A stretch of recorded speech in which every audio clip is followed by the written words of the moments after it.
en el Antiguo Testamento y me llamó la atención, hermano, porque el libro de Ruth dice, además le dan una palabra de bendición. Usted conoce el libro de Ruth, habla acerca de una joven moabita que fue alcanzada por Dios, una joven moabita sobre la cual fue mostrada la misericordia de Dios.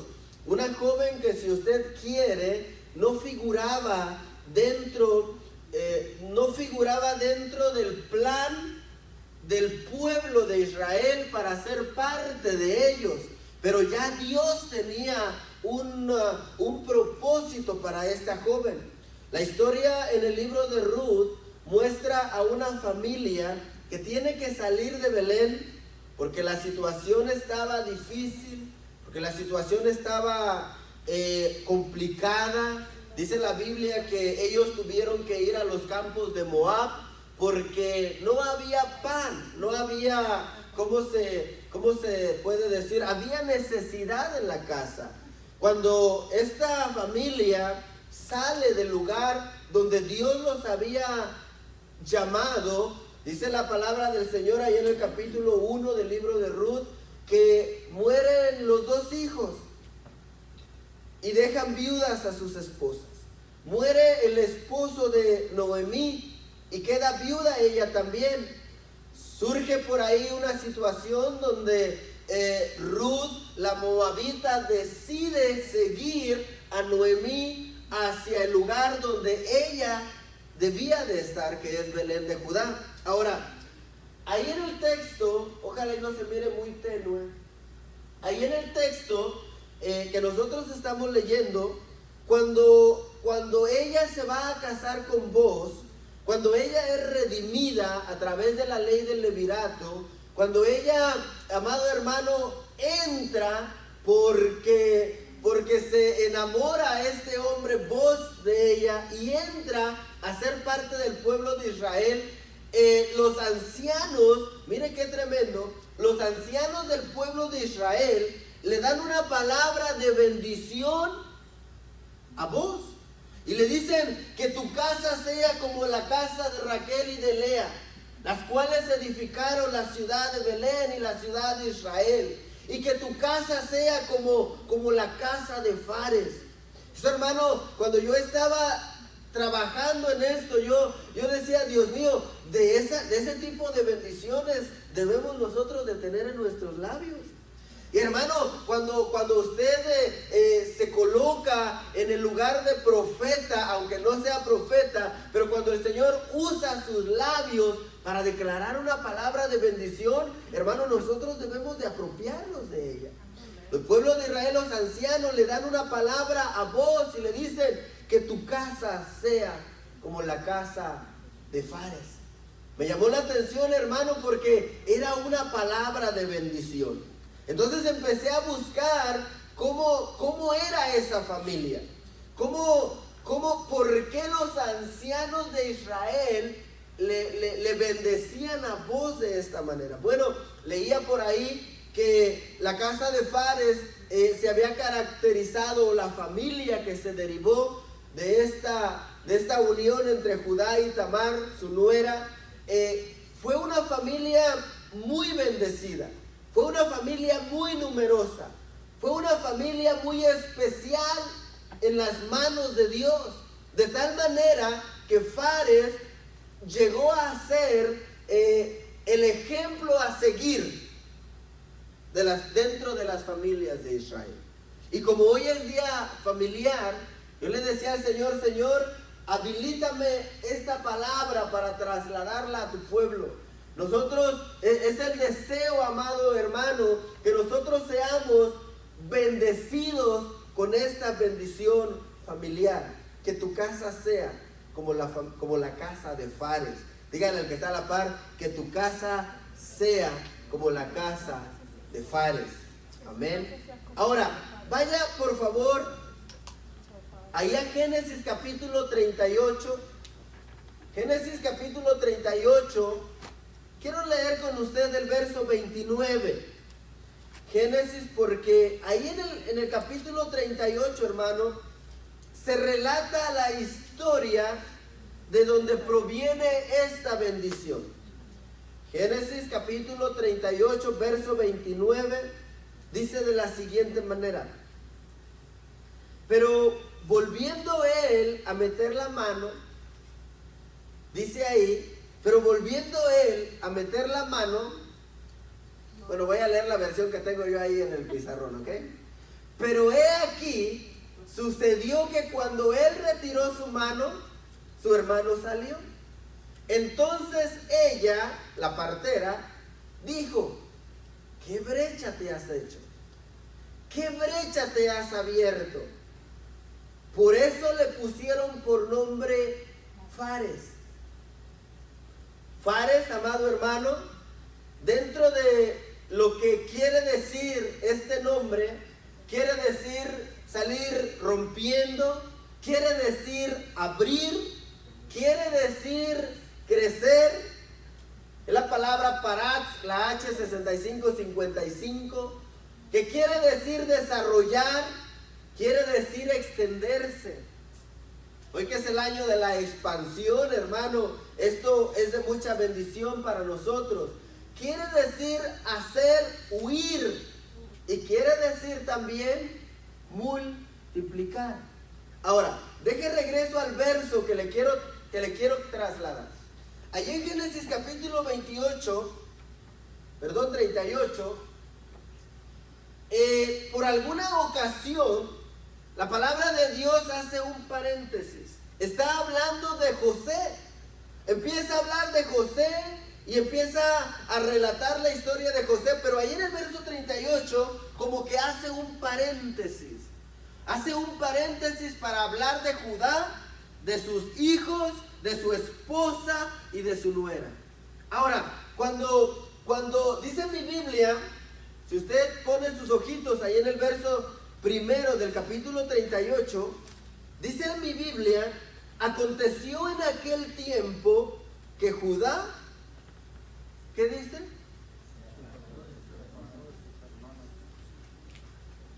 Y sucedió o aconteció en aquel tiempo que Judá se apartó de sus hermanos y se fue a un varón adulamita que se llamaba Hira con H, y vio ahí Judá a la hija de un hombre cananeo, el cual se llamaba Súa, y la tomó y se llegó a ella. Y ella concibió y dio a luz un hijo y llamó su nombre Concibió otra vez y dio a luz un hijo y llamó su nombre Onán. Y volvió a concebir y dio a luz un hijo y llamó su nombre Sela. Y estaban en Kesit cuando lo dio a luz. Déjeme detengo un poco ahí, no quiero leer todo el capítulo para ir avanzando, pero déjeme, se lo parafraseo, se lo converso. Este capítulo, hermano, empieza hablando de cuando Judá toma una decisión. Judá, uno de los hijos de Jacob, Judá, uno de los hijos, hermano, del patriarca sobre el cual venía la promesa. Judá, que su nombre significa alabanza. Judá, el que sacó del pozo a José cuando sus hermanos lo arrojaron a la cisterna, toma una decisión. Judá decide apartarse de sus hermanos. Hermano, él por alguna razón, maybe, permítame imaginarme un poco, maybe él tenía remordimientos en su cabeza. Probablemente él se culpaba de lo que había hecho. Recuerde que habían vendido a José, lo habían vendido con los ismaelitas. Engañaron a su padre, le dijeron que José había muerto, se recuerda, le quitaron la túnica de colores, la mancharon de sangre y le fueron a decir a su papá que había muerto el muchacho. Y pareciera que Judá toma la decisión de apartarse de sus hermanos.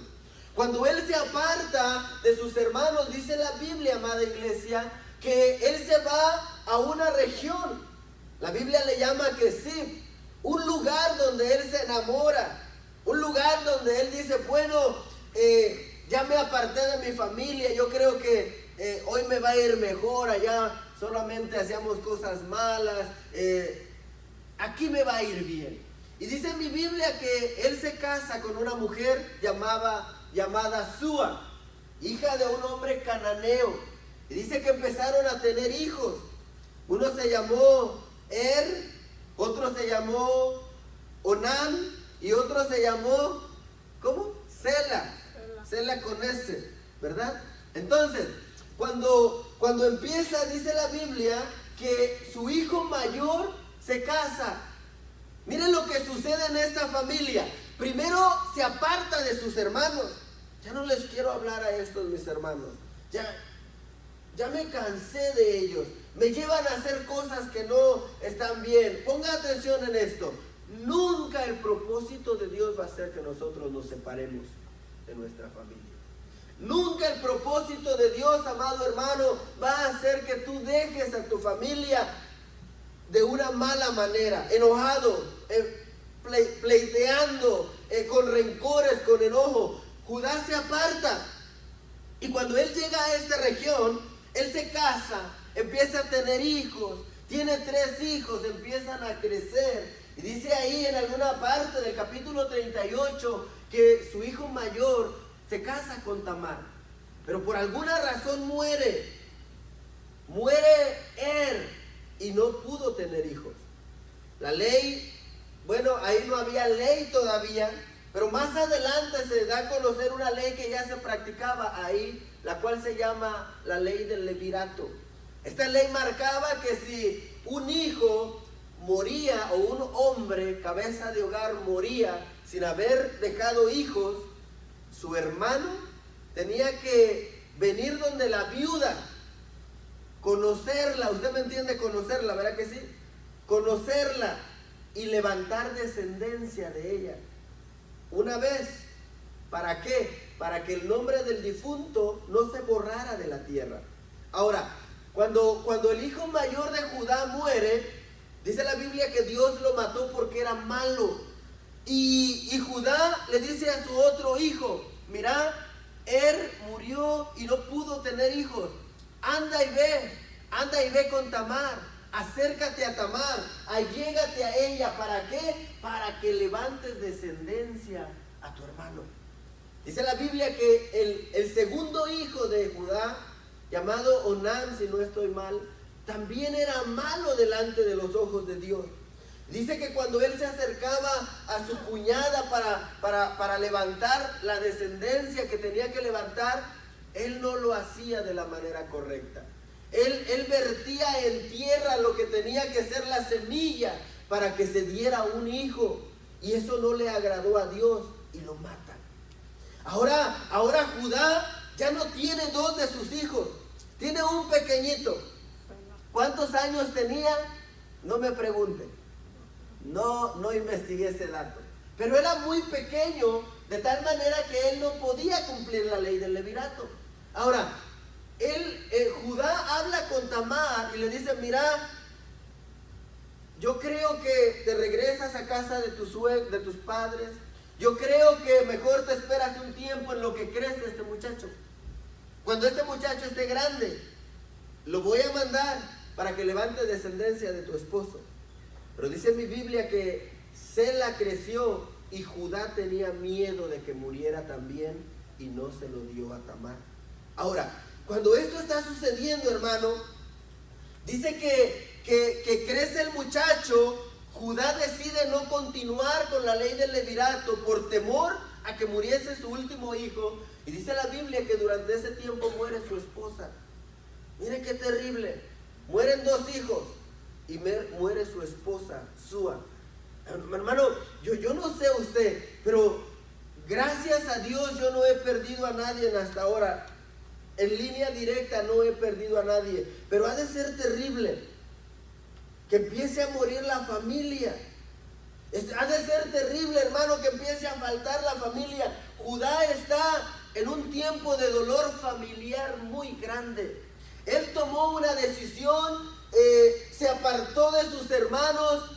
Como ya no estaba dentro de la cobertura que Dios había puesto, sus hijos empezaron a hacer lo malo delante de Dios y el Señor los iba exterminando, dice mi Biblia. Es terrible, hermano, porque hoy precisamente hablábamos con los muchachos antes de que algunos de ustedes llegaran en la escuela ministerial y yo les decía, hermano, es responsabilidad del sacerdote enseñar para que el pueblo no peque, ¿verdad que sí? En la fiesta de la expiación el sacerdote presentaba ofrenda por sus pecados y por los del pueblo, y si el sacerdote estaba en pecado, todo el pueblo estaba en pecado. Es lo que dice la Biblia en el libro de Levítico. Cuando este hombre decide salirse y apartarse de sus hermanos, trae para su casa una maldición familiar, amada iglesia, terrible, donde sus hijos empezaron a crecer sin el deseo de agradar a Dios y hacían lo malo. Dice mi Biblia que Judá en alguna ocasión sube, le guardó luto a su esposa, pasó el tiempo del funeral, pasó el tiempo donde se llora, todo eso. Y dice la Biblia, amada iglesia, que él sube a un lugar para trasquilar o esquilar las ovejas. Y dice la Biblia que cuando él va a subir, le avisan a Tamar: fíjate que tu suegro viene para acá, fíjate que tu suegro viene a esquilar las ovejas. Dice la Biblia que Tamar se quita el velo, se quita la ropa de viuda, se pone bien guapa y dice: voy a ir a esperar a mi suegro. Y dice la Biblia que cuando su suegro va, ya está viudo, ya no tiene hijos. Dice que va y mira a la muchacha hermosa, me imagino, la mira a lo lejos y le dice a su sirviente: you stay here, man. Quédate aquí pues. Tú quédate acá en lo que yo arreglo un asunto pendiente allá con la muchacha que está allá. Él creyó que la muchacha era una prostituta. No sabía que era su nuera. Dice que se mete con ella, tienen relaciones, ella queda encinta y Tamar muy astutamente le dice: bueno, tú dijiste que me ibas a pagar algo. Sí, te voy a mandar un cabrito, nomás deja que llegue allá donde están las chivas, te mando un cabrito. Y yo, ¿cómo sé que me vas a pagar? Bueno, no sé qué quieres que haga. Déjame tu báculo, déjame tu sello y déjame tu listón, dicen algunas versiones. Entonces Tamar estaba preparando algo. Ella era viuda y si ella quedaba encinta, la apedreaban. Entonces ella sabía que su suegro ya no le quería dar a Sela, a su hijo menor, y ella sabía que iba a morir sin descendencia y que su amado esposo, su nombre iba a quedar en el olvido. Entonces ella ideó meterse con su suegro. Ahora, cuando ella está encinta y en sus días de dar a luz, dice ahí en el capítulo 38 del libro de Génesis que le dieron la noticia a Judá. Y dice que Judá, enojado, dijo: mátenla, apedréyenla. Esa mujer se merece que la maten. Y cuando la iban a sacar, dice que le dijo ella a los que la iban a apedrear: está bien que me quieran matar, pero díganle a mi suegro que el papá del baby es el dueño de este anillo, es el dueño de este báculo y es el dueño de este listón. Ok, fueron. Y cuando llegan donde Judá ve su anillo. Ah, chirrión, es mi anillo. Y el báculo también. Y yo soy el papá del niño. No la maten. Tranquilos, no la maten. Más justa es ella que yo, que no le quise dar a mi hijo. No la maten. Ahora, el verso que leímos nosotros dice ahí que cuando ella se está dando a luz, cuando ella está teniendo a los bebés, porque quedó embarazada de 2, dice que por alguna razón uno saca la mano, como que ya quería nacer, pero en un descuido, hermano, vuelve a meter la mano y el otro aprovecha, sale. ¿Cómo le hizo? Yo no sé. El caso es que, hermano, soy papá de 3, nunca he tenido gemelos, tampoco quiero, no vaya a llorar. Pero por lo que yo he visto, cuando el bebé va a nacer, se posiciona frente al útero para poder salir a través de donde tiene que salir. Ahora, ¿cómo el bebé de enfrente pudo haber sido quitado por el bebé de atrás en tan reducido espacio? A menos que la mujer fuese de una panzota así de grandota, ¿verdad? Donde los dos pudieran nadar ahí. Pero usualmente crece el estómago de la hermana, de la muchacha, crece, pero no. O sea, los bebés están... Eso es de comida, pastor. Ahora, cuando el primer bebé saca la mano como diciendo, ahí les voy, mundo, agárrense porque ya voy a nacer. Dice que él mete la mano, la partera le pone una seña como diciendo él es el primogénito, pero vuelve a meter la mano y en ese descuido se le mete el otro. Y la partera se queda bien asombrada y dice, ¿qué brecha te has hecho? Eso, hermano, eso es el punto del mensaje. Mire cuánto tiempo llevo ya, 20 minutos para poder entrar al mensaje. Porque ese muchacho Fares debía de ser el segundo hijo, no el primero. Si bien es cierto, no era el primogénito de Judá, porque estamos hablando de la nuera, pero él debía de ser el segundo. Pero, hermano, en su deseo de nacer, en su deseo de salir, en su deseo de hacer algo, él dice, ¿sabes qué? Quítate, yo quiero ser el primero. Eso me llamó la atención. ¿Sabe por qué, amado hermano? Porque este Fares tenía un propósito desde el vientre.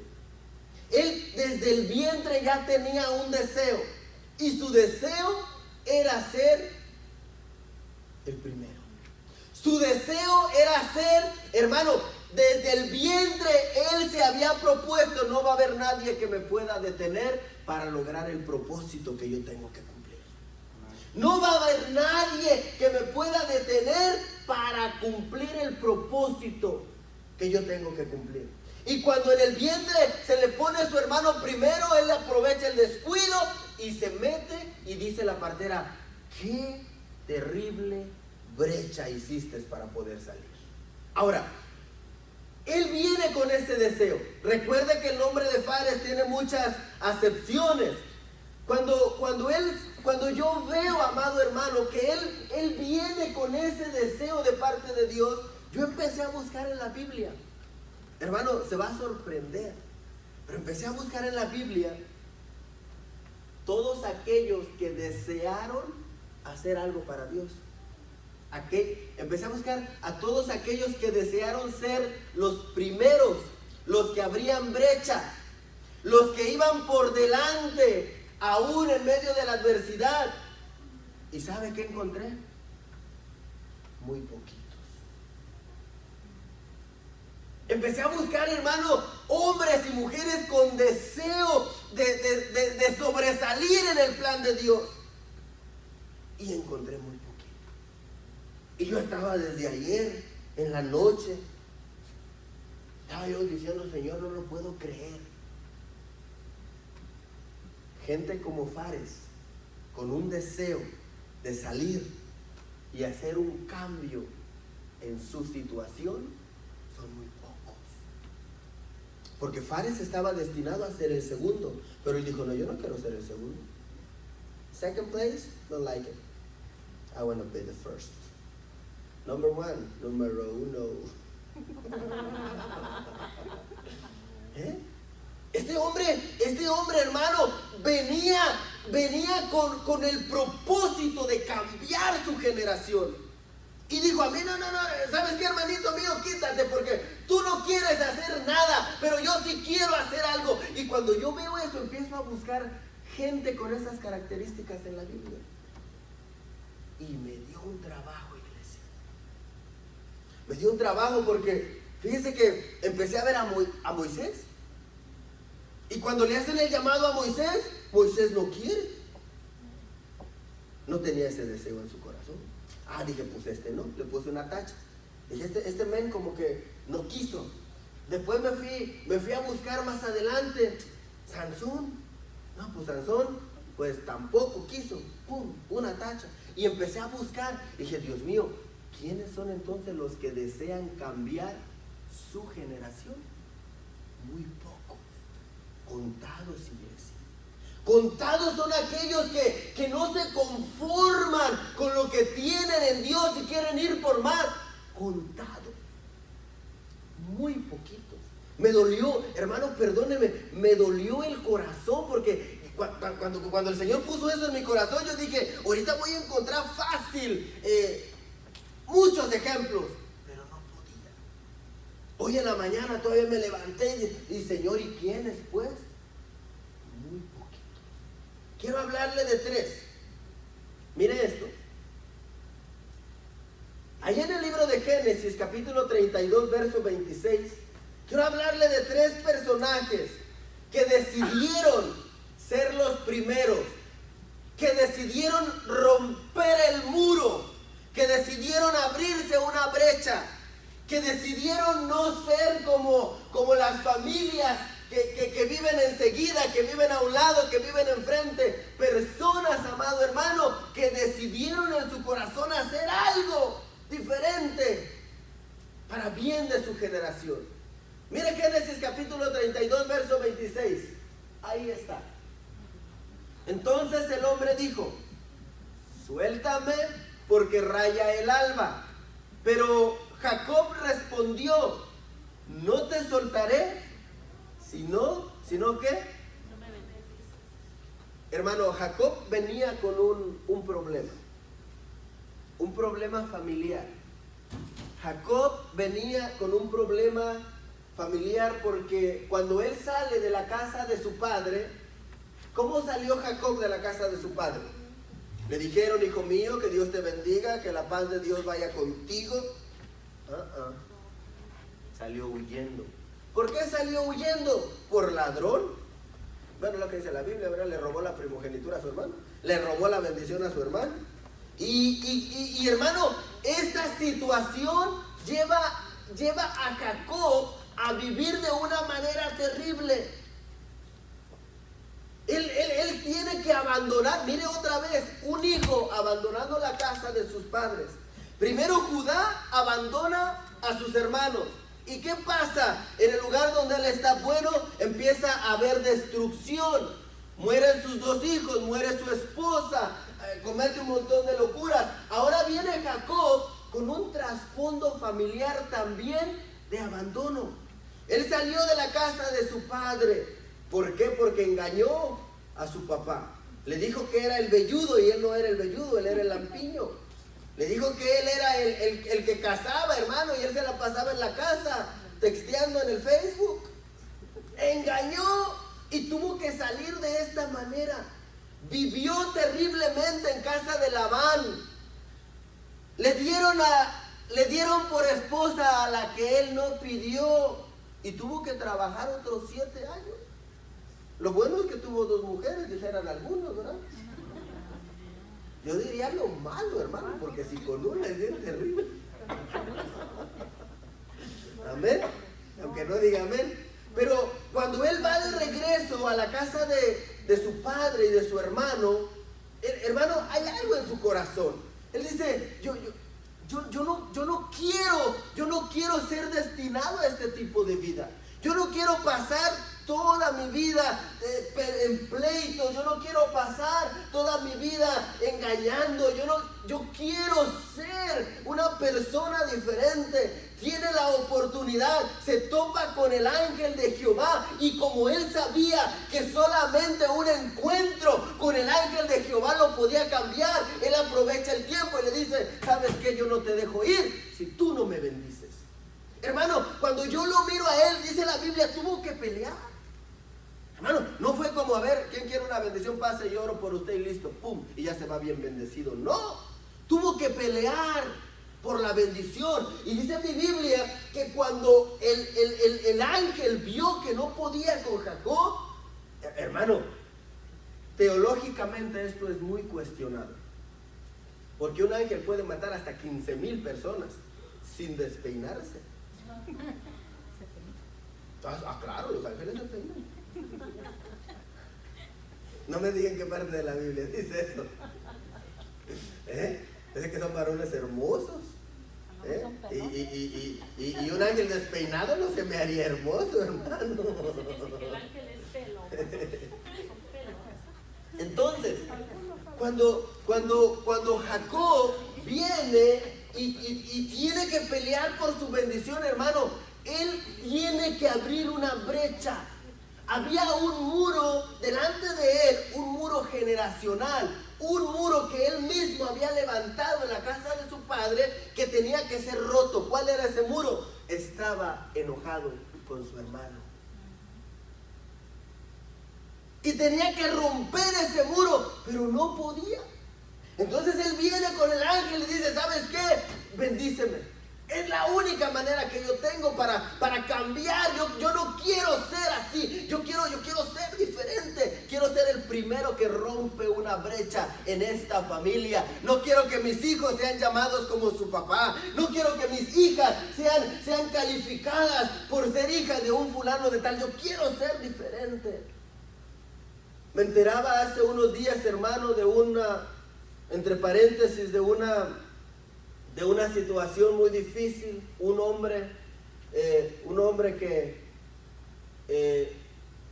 pues nos ayudó cuando llegamos a vivir allá a Kenton, nos ayudó mucho, y nos enterábamos de que estaba pasando situaciones muy complicadas, muy difíciles, y me dolía el corazón, hermano, porque este hombre, su esposa, aunque no los conocemos mucho, porque son americanos, ¿verdad?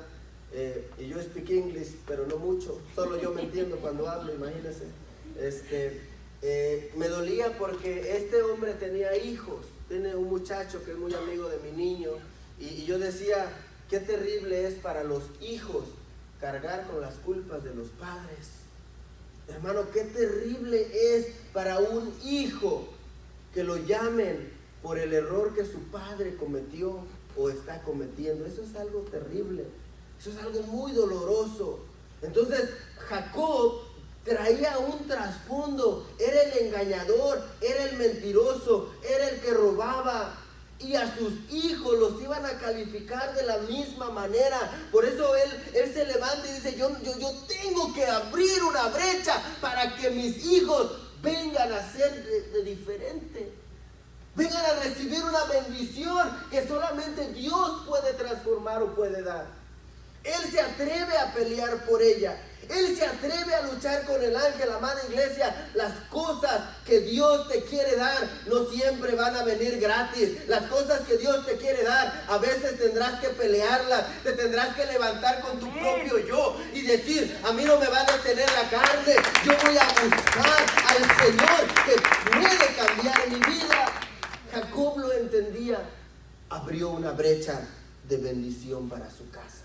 Después viene otro hombre, amado hermano, en el libro de Isaías capítulo 6, verso 8. Yo le ponía ahí entre mis notas, Jacob abrió una brecha para bendición de sus hijos. Ahora viene Isaías capítulo 6, verso 8. Está hablando el Padre, dicen los teólogos. Está hablando el Hijo allá en el cielo. Están teniendo una reunión ejecutiva allá y se están preguntando acerca de la situación de la tierra y dicen, bueno, ¿qué podemos hacer? ¿A quién enviamos? Isaías, hermano, que está presenciando en visión lo que está sucediendo allá en el cielo, le dice al Señor, Señor, envíame a mí. Señor, si no tienes a quién mandar, yo quiero ir. Hermano, ¿sabe? Esto me llamó la atención porque a Isaías no lo invitaron a ir. Él como Fares deseó hacer algo diferente. Él decía, Señor, muy pocos son los que se atreven a hacer algo diferente. Muy pocos. No, yo me voy a morir así como mi mamá me enseñó. No, yo, genio y figura hasta la sepultura. No, naranja, no hagas eso. Podemos cambiar. Isaías, dice la palabra del Señor, está mirando ahí, está escuchando y dice, Señor, si nadie quiere ir, yo quiero ir. Permíteme ser yo ese rompebrechas, ese rompemuros. Si nadie quiere ir a anunciar el mensaje, Señor, yo tengo ese deseo en el corazón. Por eso yo miraba en Fares y en Isaías el mismo deseo. Fares decía, no, yo tengo que ir primero. Isaías dijo, no, yo quiero ir, Señor. Era un hombre que se atrevió a romper una brecha. ¿Sabe por qué, amada iglesia? Porque los profetas no querían ir a dar el mensaje. Ejemplos, pastor. Jonás, Jeremías, no querían. O no le dijeron a Jeremías, y no digas que eres niño porque... Y Jeremías dice, no, pues no voy, y se quedó mudo por un tiempo, y dijo, no hablo, y se puso sus moños. Y Jonás dijo, yo para qué voy a ir, mejor me voy de viaje a Las Vegas y allá que se mueran los de Nínive. Los profetas no querían ir. Y Isaías dice, yo voy a marcar algo diferente en esta línea de profetas. Yo voy a abrir una brecha para que los que no quieran ir puedan acceder fácilmente y llevar el mensaje de la palabra. Pero tiene que haber alguien que rompa una brecha. Tiene que haber alguien que diga, a mí no me importa si me van a criticar, a mí no me importa si no me van a creer, a mí no me importa si dicen que estoy loco, yo sé lo que estoy haciendo. Tiene que haber alguien, iglesia. Por eso yo le ponía el tema, somos una generación Fares, una generación que rompe brechas, que hace brechas, perdón, una generación que no se conforma con ser como los demás. Usted está en este lugar y yo también, porque no quisimos ser como los demás. Viene Isaías y dice, Señor, yo quiero ir. Él estaba haciendo una brecha profética. Estaba rompiendo con la insensibilidad. ¿Se recuerda lo que quiere decir Fares? Romper. Estaba rompiendo con la insensibilidad del pueblo. Estaba rompiendo, amado hermano, en medio de una sociedad que solo se preocupaban por ellos. No, yo estoy bien, ¿para qué voy a hacer algo extra?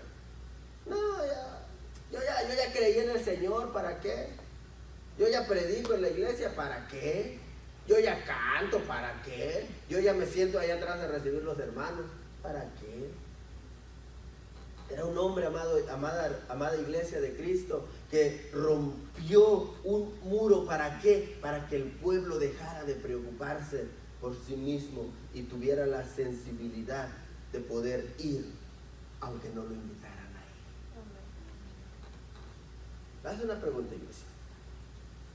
¿Cuántos de ustedes han hecho algo, han ido a una fiesta donde no los invitaron? Ahí, ¿le digo cómo les dicen en el pueblo?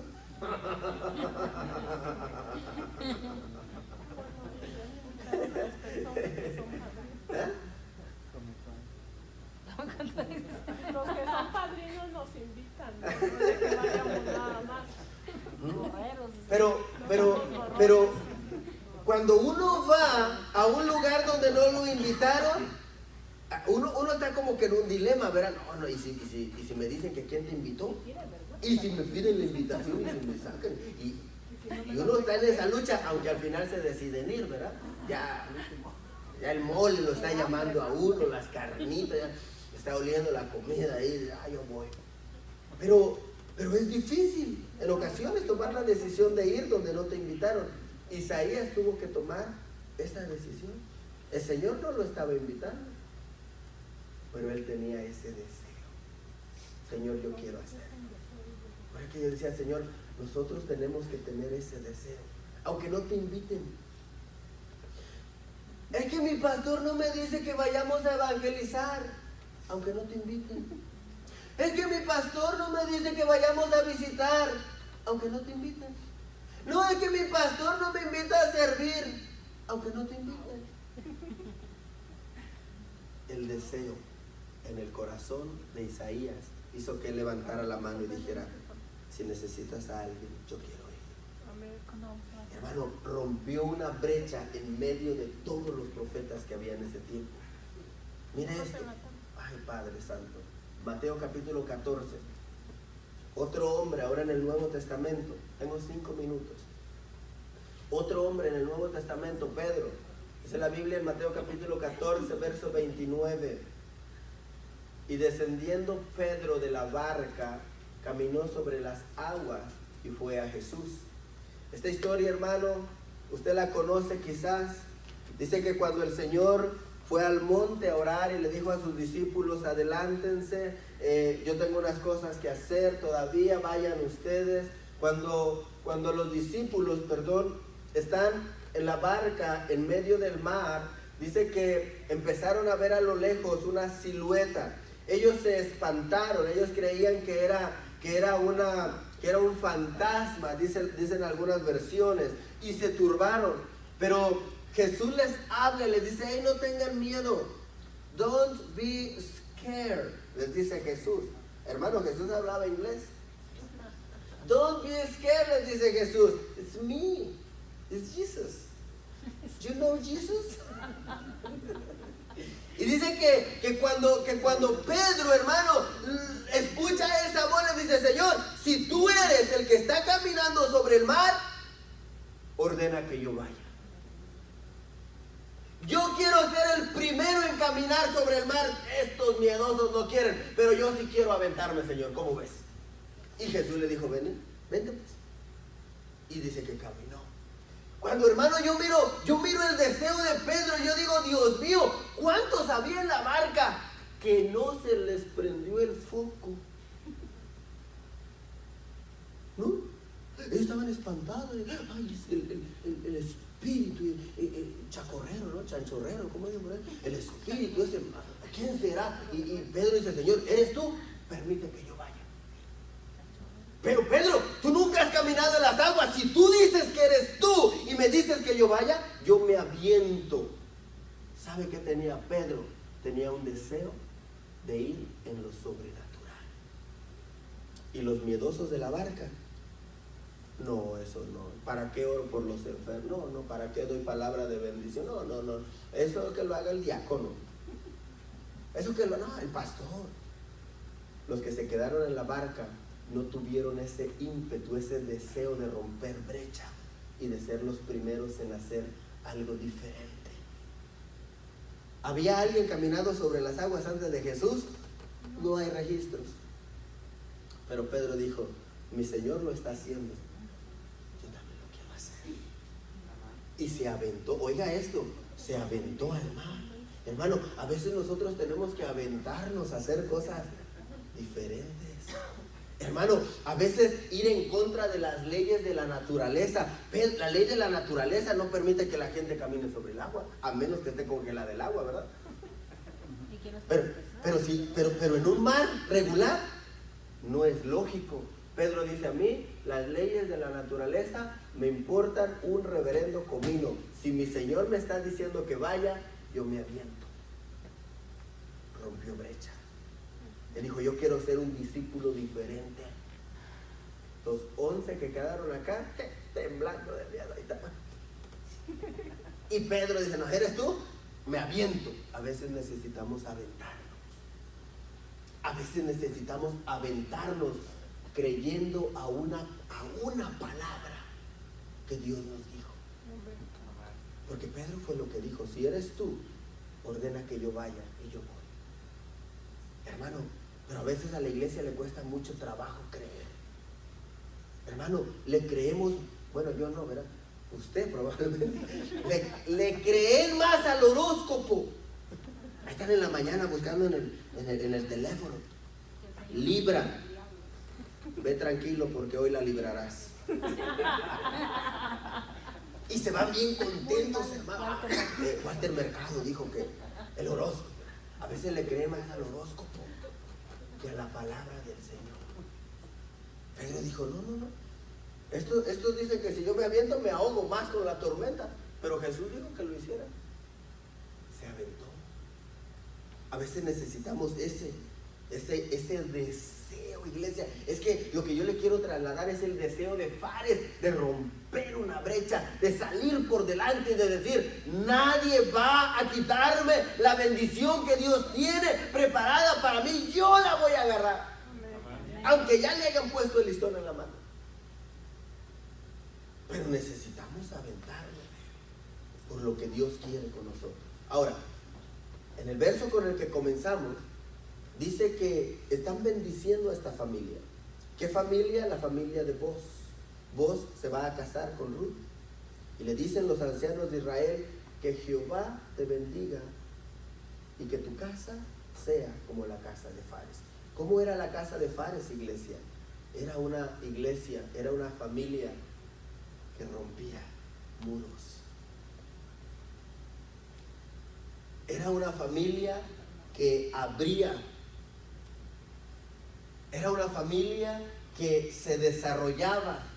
Era una familia que se extendía.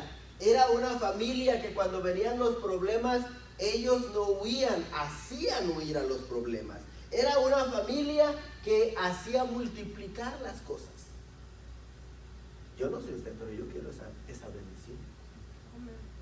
Yo no sé usted, pero yo quiero, amado hermano, que se levante una generación de ese tipo en mi casa y en la iglesia. Que mis hijos logren lo que yo no logré. Que la iglesia vaya diciendo, no, pastor, ¿quién va a ir? No, yo voy, pastor, a mí no me invite, yo voy. Que no tengamos que estar mandando mensajes, textos, llamadas. Ándele, por favor, no me gustaría, compa, ándele, no sea malito. No sea malito, te dispara un McDonald's. Que la iglesia sea capaz de decir, ¿dónde hay que ir? Yo voy. No me invite si no quiere, pero yo voy. Porque yo quiero esa bendición. Necesitamos ser una generación de ese tipo. Una familia, hermano, que derribe murallas. Hermano, los problemas van a venir, los problemas vienen. Yo no sé usted, pero yo tengo problemas. Pero esa bendición hace que los derribemos. ¿Cómo decía la alabanza? Caerán. Amén.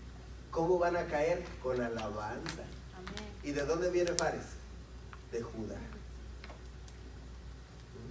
Pero cuando yo veía eso, iglesia, yo decía, Señor, nosotros necesitamos esa unción. Nosotros necesitamos la unción de Fares en nuestra casa.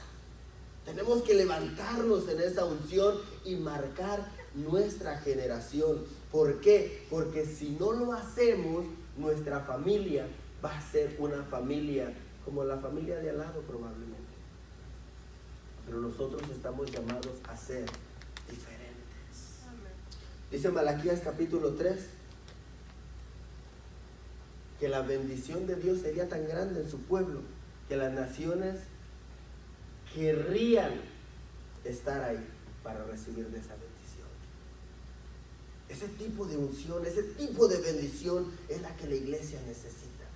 Una unción, una bendición, amado hermano, que donde las puertas estén cerradas, le oremos al Señor, Padre, yo creo que tu voluntad, Señor, es abrirme esa puerta, amado mío, ábremela y la puerta se abra. Una bendición, amado hermano, donde nos podamos extender, ensancha. No ensancha, ¿verdad? Sino ensancha. Una unción que nos permita ser una casa diferente. romper. Romper. Ya se nos puso alguien enfrente, pero abramos una brecha. Ya se puso enfrente el problema, pero abramos una brecha. Ya se puso enfrente la incredulidad, pero abramos una brecha. Ya se puso enfrente el desánimo, pero abramos una brecha. Ya se puso enfrente cualquier situación adversa de parte del enemigo, pero abramos una brecha y digamos, yo no me voy a conformar con vivir como vivía mi padre. Yo no me voy a conformar y tener los mismos problemas que tenía mi madre. Yo no me voy a conformar y vivir y que mis hijos vivan lo que yo probablemente tuve que vivir. No, yo quiero romper, quiero ser el primero que cambia una generación, como Jacob. En el área ministerial, como Isaías. En el área espiritual, como Pedro. Rompamos con las leyes de la física y caminemos donde no se puede caminar. Yo creo que el Señor nos puede llevar a eso. ¿Quieres ponerte de pie en el nombre del Señor? Por favor. Yo me gozaba en la alabanza. Yo me gozaba en la alabanza, iglesia, porque casi todas las alabanzas tenían que ver con romper y caer. Y yo decía,